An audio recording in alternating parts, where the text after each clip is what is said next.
Welcome to the Ask JT podcast, where we simplify tax, finance, and business decisions for UK business owners. I'm Justin Turner, an accountant, business owner, and author. I'm going to share practical advice and help you run your business more efficiently and keep more of what you earn.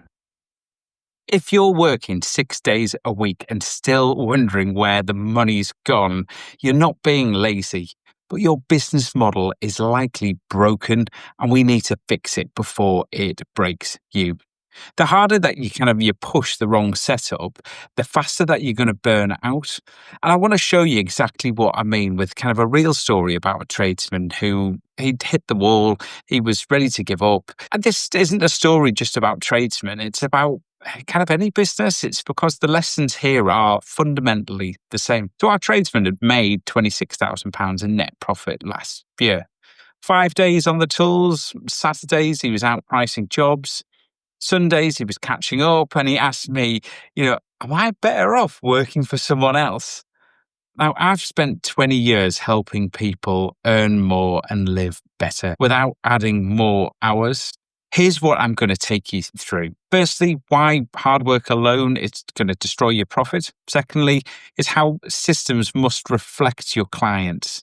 Thirdly, it's about the follow-up. And fourth, it's about how you can farm existing clients to build wealth faster, and it's much easier than chasing new ones. So I suppose going back to our client is, he was doing everything right except his maths. Each quote that he did took him 2 hours. He had to drive there.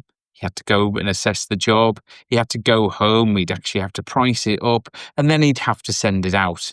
And he won about 1 in every 5 jobs that he went to look at. That's 10 hours a week of work, unpaid, doing quotes. That's not about being lazy, but I could see why he was ready to burn out. It wasn't the fact that he wasn't working enough. It was that his system wasn't working for him.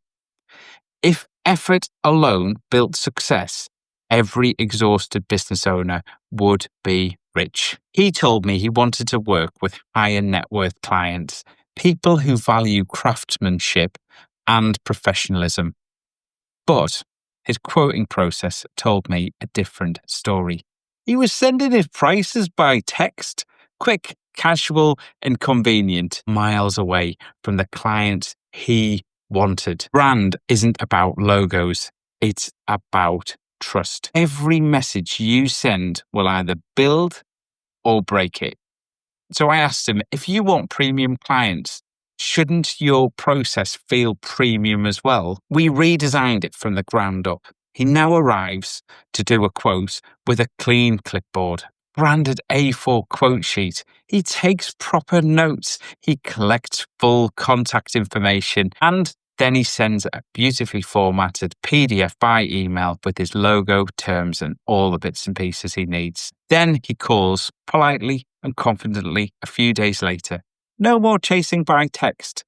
When I first suggested all of this to him, he said, but that's going to take more time. And I said, yeah, but this is where you stop being the cheap one and start being the right one. When his conversions went from 1 in 5 to 3 in 5, he suddenly needed 60% fewer visits to earn the same money. That meant saving around 4 hours a week without actually losing a single client. What's interesting is that the pricing actually got faster, as his quotation sheet meant it was easier for him to actually recall the job while he was in the process of quoting.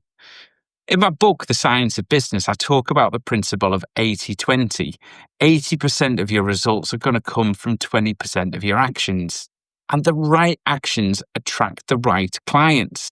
Your process tells people who you are before your price ever does. A few years ago, I got a quote to install a wood-burning stove. When the tradesman arrived, he didn't need to say a word to me to know he was the right person for the job. He opened the back of his van, tools lined up, paperwork in a branded folder. His uniform was clean, and he was polite, confident, and clearly knew his craft. I didn't bother getting another quote. And that's what I mean by your system reflecting your client. He wasn't competing on price. He was competing on perception. And perception is built by process, not promises. The clean van sold the job before the quote ever landed. Because presentation is part of your brand. And did I make a mistake choosing them? Not a chance.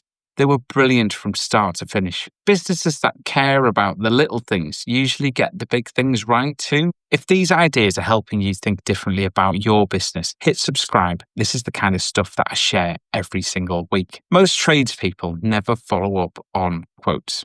They assume silence means no. But in behavioral science, silence actually rarely means rejection. It usually means someone's busy or distracted. That's life, isn't it? A single polite follow-up call signals reliability. It turns you from a name on a list into a real person they can trust. For my client, we built a list of the 5 most common objections and pre-wrote responses to each one. We've had a cheaper quote. I completely understand. I don't try to be the cheapest. I focus on quality, materials, and work that lasts for years. Can I give you a reference from another customer? We're not ready yet. No problem. Shall I check back in a month? Put them in your diary. You'll be the only person who has actually followed up. So few people follow up. We're still comparing. Would a few before and after photos help with your decision? These are really simple things that you can do, and they're not rocket science either. When I had my heat pump installed, it was mega money. I said to the engineer, how do I know this is going to work? My home is old and it's really badly insulated. He replied with one of the best answers ever, and he said, I am one of the top 3 engineers in the UK, and we know that because of the data that comes out of my systems. I've designed something bespoke for your property that considers heat loss. I'll use the best materials and it will work. And it did work. And he did install the best materials, and he was the tidiest plumber that I've ever worked with. But back to my client.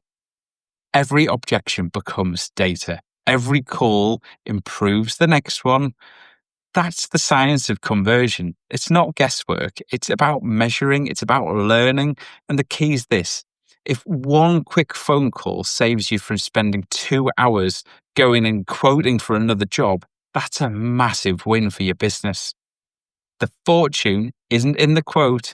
It's in the follow-up. Once my client's conversion rate improved, we could move to the next phase, which is where it's really exciting, actually. It's about farming.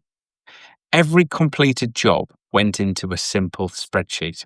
Client name, the date, and the service. This could be really low tech. It doesn't have to be a spreadsheet. It could be a piece of paper. For a plumber, this is easy. Hi, John. It's time for your annual boiler service. For the painter, hi, Sarah. It's been nearly 3 years since I did your hallway. Fancy a refresh before winter. For the electrician, hi, Paul. I installed your EV charger last spring. Just checking everything's still working fine. For the hairstylist, shall we get your next appointment booked in? For the cake maker, I made you a birthday cake last year. Do you need another one this year?